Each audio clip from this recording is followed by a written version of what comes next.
Hi friends, welcome to my YouTube channel. ఈరోజు నేను చెప్పబోయేది ఏంటంటే దేవరా 1 పార్ట్ మూవీ రివ్యూ గురించి. ఇప్పుడే మూవీస్ చూసొచ్చాను భయ్య.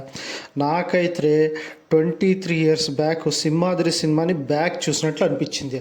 ఆ రకంగా మాస్ యాక్షన్ ఎన్టీఆర్ది. సో అనిరుద్ బీజిఎం అయితే మనం చెప్పకూడదు, అది కూడా సినిమాలో ఒక ప్లస్ పాయింట్. కొరటాల శివ గారి డైరెక్షన్ కూడా చాలా ప్లస్ పాయింట్ అని చెప్పొచ్చు. అక్కడక్కడ ట్విస్టులు మాత్రం భలే ఇచ్చాడు. అది క్లైమాక్స్లో వచ్చే ట్విస్ట్ మాత్రం మనం మర్చిపోలేము. ఈ రకంగా ఉంటుంది. మీరు మూవీని సినిమా థియేటర్లో చూస్తేనే మాత్రం భలే కిక్ ఎక్కుతుంది.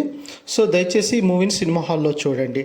సో ఇంకా ఎన్టీఆర్ యాక్షన్ గురించి మనం పెద్దగా చెప్పక్కర్లేదు. చాలా బాగా అయితే నట విశ్వరూపాన్ని చూపించినాడు.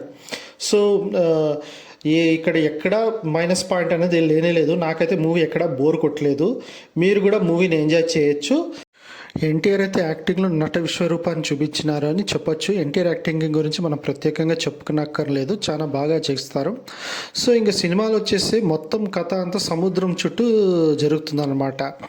సో ఇది సినిమా కథ చెప్పడానికన్నా మీరు సినిమా చూస్తేనే బాగా అనిపిస్తుంది. ఎందుకంటే ఇక్కడ ఎందుకు వాడు సముద్రం, అది ఎర్ర సముద్రం అని వస్తుంది ఆ ఊరికి ఏంటి అనేది మొత్తం ఆ సినిమా చూస్తేనే కానీ మీకు అర్థమవుతుంది. ఇంకా కొరటాల శివ డైరెక్షన్ అయితే చాలా బాగానే ఉంది. సో ఎక్కడ బోర్ కొట్టదు.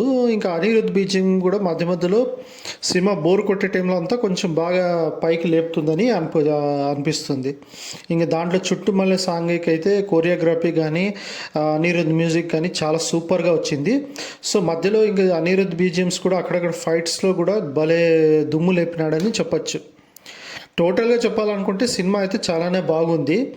సో మీరు థియేటర్లో చూస్తే కానీ మంచిగా ఎంజాయ్ చేయగలరు అని చెప్తున్నాను. సో ఇలాంటి మరెన్నో విషయాలు తెలుసుకోవాలంటే నా ఛానల్ సబ్స్క్రైబ్ చేసుకోండి. Thank you.